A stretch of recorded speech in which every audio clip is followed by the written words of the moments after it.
Hoje nós vamos pregar no livro de Jonas, capítulo 2, que diz assim: Então Jonas, do ventre do peixe, orou ao Senhor, seu Deus, e disse: Na minha angústia clamei ao Senhor, e ele me respondeu.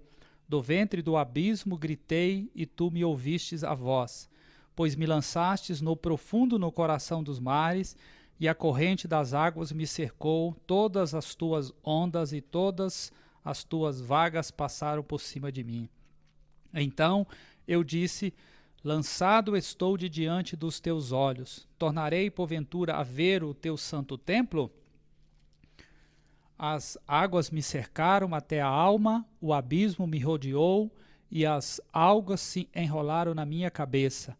Desci até os fundamentos dos montes, desci até a terra, cujos ferrolhos se correram sobre mim para sempre. Contudo fizeste subir da sepultura a minha vida, ó Senhor meu Deus. Quando dentro de mim desfalecia a minha alma, eu me lembrei do Senhor, e subiu a ti a minha oração no teu santo templo. Os que se entregam à idolatria vã, abandonam aquele que lhes é misericordioso. Mas, com a voz do agradecimento, eu te oferecerei sacrifício, o que votei e pagarei. Ao Senhor pertence a salvação. Falou, pois, o Senhor ao peixe, e este vomitou a Jonas na terra. A grande ideia de hoje é a seguinte: a disciplina de um Deus soberano nos leva a um coração grato. Neste capítulo, nós percebemos um tipo de literatura diferente dos outros 3 capítulos. O autor escreve em tom de poesia e não na forma de narrativa de fatos. Ele não conta uma história. Parece com um salmo que tem a finalidade de convidar os leitores a se aprofundarem no significado dos eventos. Por isso, o texto não se trata simplesmente de uma oração de alguém que estava em apuros. É mais do que isso. Tanto é que no capítulo encontramos vários destaques importantes, tais como o desespero de Jonas, o fato dele ser expulso da presença de Deus, Deus respondendo à oração dele, a ação salvífica de Deus, a esperança de adorar a Deus, Deus em seu templo, o possível arrependimento de Jonas, pois no momento não sabemos se ele se arrependeu de fato.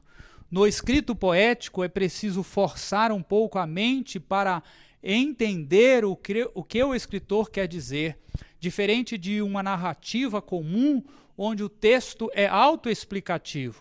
A verdade é, irmãos, que mesmo estando nós em situações desesperadoras, Deus usa da sua disciplina, sim, para nos chamar para si. É como os filhos que fazem as coisas erradas são punidos pelos seus próprios erros, mas mesmo assim nós, pais, também aplicamos a disciplina sobre eles, demonstrando assim que os amamos. Assim como nós, pais, Deus não passa a mão na cabeça de ninguém, ele nos disciplina. Assim ele o fez com o profeta Jonas. Então, nesse sentido, queremos meditar sobre 3 resultados de um coração grato. O primeiro resultado de um coração grato é o reconhecimento. De quê? Em primeiro lugar, da situação.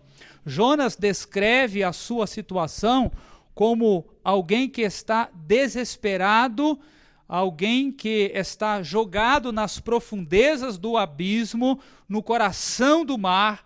Jonas se encontrava no ventre de um grande peixe, com correntezas formando um turbilhão de água ao seu redor. Ele não estava calmo, sereno e tranquilo. Sua vida estava se apagando porque ele havia fugido da presença de Deus. Quantas pessoas que conhecem o Evangelho estão vivendo nesta mesma situação? Conhecem o caminho de Deus, mas estão fugindo dele. É preciso buscar a Deus, caso contrário, a situação persistirá. Em segundo lugar, o resultado de um coração grato é a soberania de Deus. Tanto é que nos versos 2 nos versos 3, o 6, o 7, 8, Jonas tem provas da existência desse Deus, que ao clamar por socorro, Deus o respondeu. O verso 2 diz, e ele me respondeu. Fica imaginando o que Jonas deve ter pensado naquele exato momento, quando ouviu a voz de Deus. Eu creio, irmãos, que Jonas ouviu a voz suave, tranquila de Deus, em resposta à sua oração.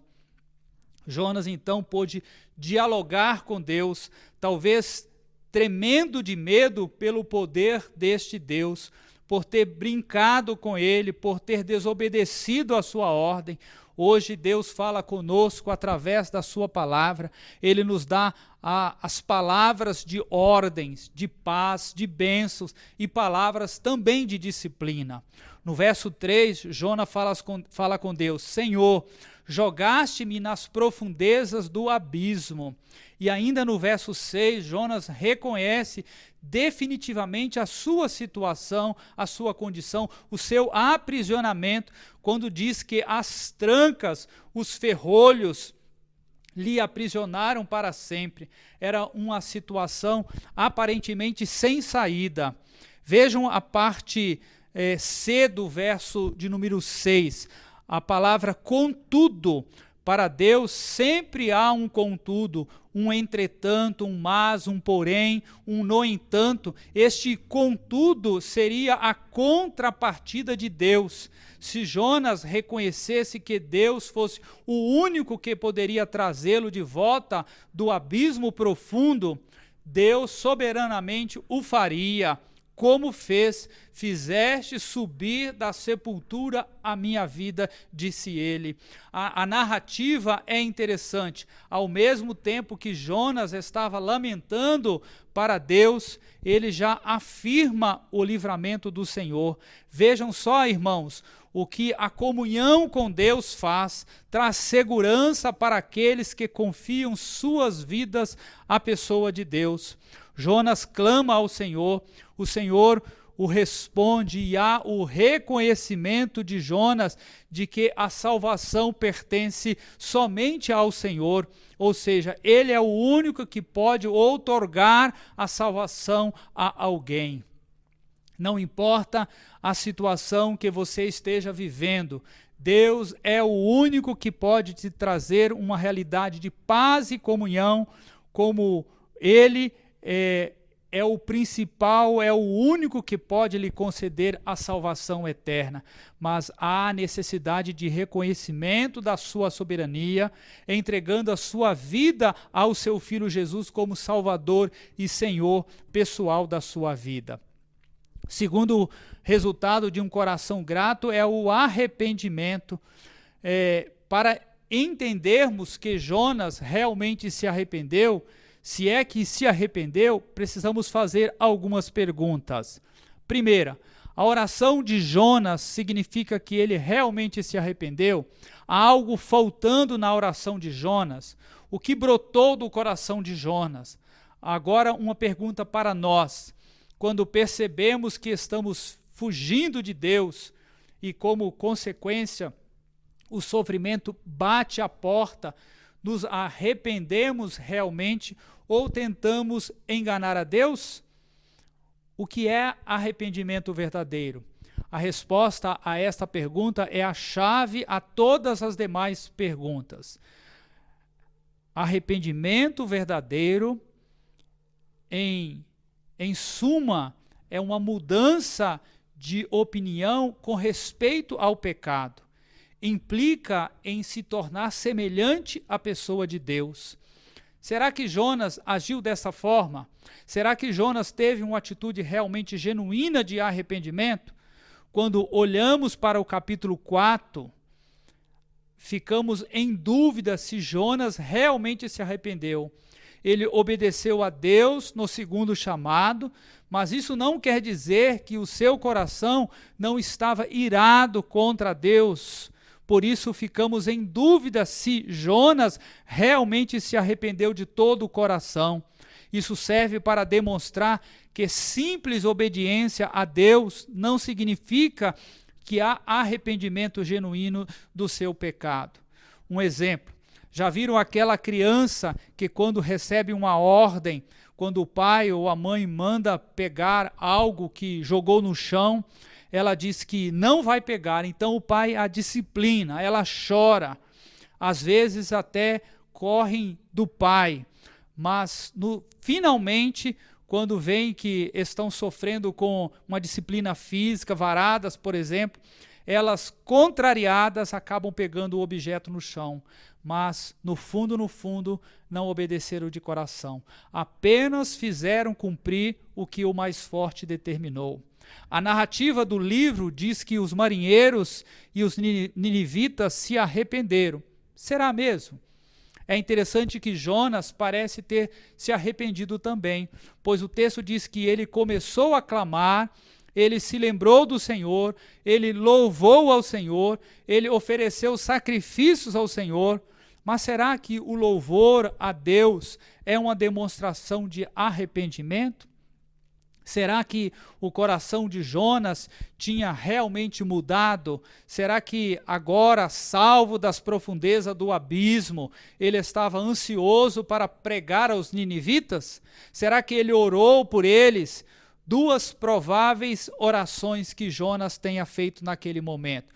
Primeiro, Senhor, abençoa os ninivitas, pois são feitos à imagem e semelhança do Senhor e precisam também da sua graça, que eu seja um instrumento para levá-los à salvação.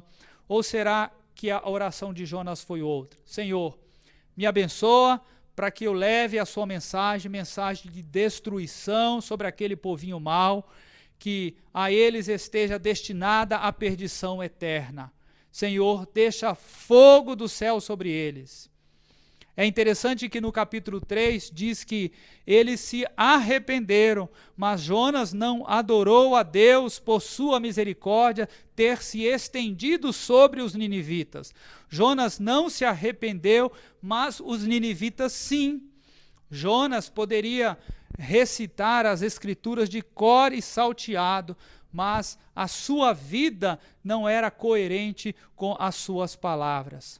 Apesar da sua boca estar louvando a Deus, o seu coração não se humilhou diante dele.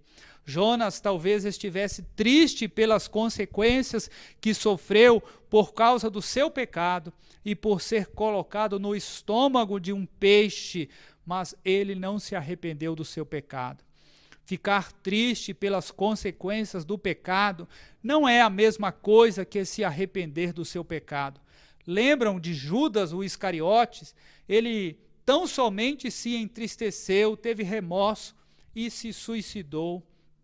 Cantar cânticos a Deus sem o arrependimento não traz louvor e honra a Deus. A obediência superficial, sem uma mudança interior, não glorifica a Deus. É como se estivesse falando palavras de louvor a Deus, mas ao mesmo tempo guardando o pecado no seu coração. Podemos falar palavras de louvor, podemos dar a aparência de que estamos adorando a Deus, mas ele não está interessado no que aparece no lado de fora das nossas vidas. Por isso, se arrependa, pois ele quer que o adoremos com um coração fiel, sincero. Sua vida tem sido coerente com a palavra de Deus? Terceiro resultado de um coração grato é o compromisso. O verso 9 demonstra que Jonas teve um lapso de reconhecimento quando afirma que o que votou pagaria. Talvez até seja verdade esta afirmativa. Contudo, a sua natureza carnal, seu posicionamento nacionalista, o tenha levado a ser um hipócrita em relação ao voto de um profeta. É como muitos de nós que dizem no momento do batismo que confessa ser Cristo Salvador e Senhor das suas vidas, mas na prática não vivem esta realidade. Dizem que serão dizimistas fiéis, se comprometem a frequentar as atividades da igreja e não o fazem. Fazem votos de amor e fidelidade a Deus. Dizem que obedecerão a sua palavra, inclusive assinam um certificado dizendo que creem na Bíblia como única regra de fé e prática, mas na hora do vamos ver, buscam outras teorias para sustentar posicionamentos humanos e não bíblicos. A ideia do verso é o que votei, pagarei, isto é, cumprirei minha promessa a Deus de obedecer somente a Ele. Assim como Jonas, muitos têm ficado pelo caminho por não cumprirem com a sua palavra. Mentirosos não entram no céu. Em Apocalipse 21:8, João diz que todos os mentirosos, a parte que lhes cabe será no lago que arde com fogo e enxofre. Jonas também deve ter dito ou ter tido acesso aos escritos do rei Salomão, quando disse no capítulo 5, verso 2 ao 5 de Eclesiastes: não te precipites com a tua boca, nem o teu coração se apresse a pronunciar palavra alguma diante de Deus, porque Deus está nos céus e tu estás sobre a terra. Assim sejam poucas as tuas palavras, porque da muita ocupação vêm os sonhos, e a voz do tolo da multidão das palavras. Quando a Deus fizere algum voto, não tardes em cumpri-lo, porque não se agrada de tolos. O que votares, paga-o. Melhor é que não votes do que votares e não cumprires. Jonas sabia que precisava pagar o voto a Deus. Ele sabia que Deus julgaria os seus atos. O escritor aos Hebreus, lá no capítulo 10, verso 30 e 31, ele escreveu: minha é a vingança, eu darei a recompensa, diz o Senhor, e outra vez o Senhor julgará o seu povo. Horrenda coisa é cair nas mãos do Deus vivo. Então, irmãos, o capítulo 2 não tem a ver com oração, tem a ver com disciplina de um Deus soberano que nos leva a um coração grato. E os resultados de um coração grato é o reconhecimento da sua situação, da soberania de Deus, e que resulta também de arrependimento e em compromisso. Tanto é que, a princípio, Jonas retorna aonde deveria estar desde o início, no caminho para Nínive. O verso 10 diz: Deus dá ordem ao grande peixe para que este vomite Jonas em terra. O processo disciplinador de Deus nos remete sempre a um recomeço, a nos arrependermos e voltarmos ao primeiro amor. Citando a carta à igreja de Éfeso, quando João diz: tenho, porém, contra ti que deixaste o teu primeiro amor. Lembra-te, pois, de onde caíste e arrepende-te e pratica as primeiras obras, quando não brevemente a ti virei e tirarei do seu lugar o teu castiçal, se não arrependeres. Quem tem ouvidos, ouça o que o Espírito diz às igrejas: ao que vencer, dar-lhe-ei a comer da árvore da vida que está no meio do paraíso de Deus. Para que serve um castiçal? O castiçal serve para iluminar o ambiente. João está dizendo que Jesus vai tirar a sua luz caso não te arrependas. E ele fala: ao que vencer, dar-lhe-ei de comer da árvore da vida. Ao vencedor, vencedor são os cristãos autênticos, que terão o privilégio de estar na Nova Jerusalém com Cristo. Lá estarão somente aqueles que tiverem um coração voltado para Deus. Meu desejo é que você tenha um coração grato a Deus, que reconheça tudo que Deus é, tudo que Deus fez, tudo que Deus tem feito por você, que se arrependa genuinamente dos seus pecados e viva comprometido com o Senhor e com a sua palavra.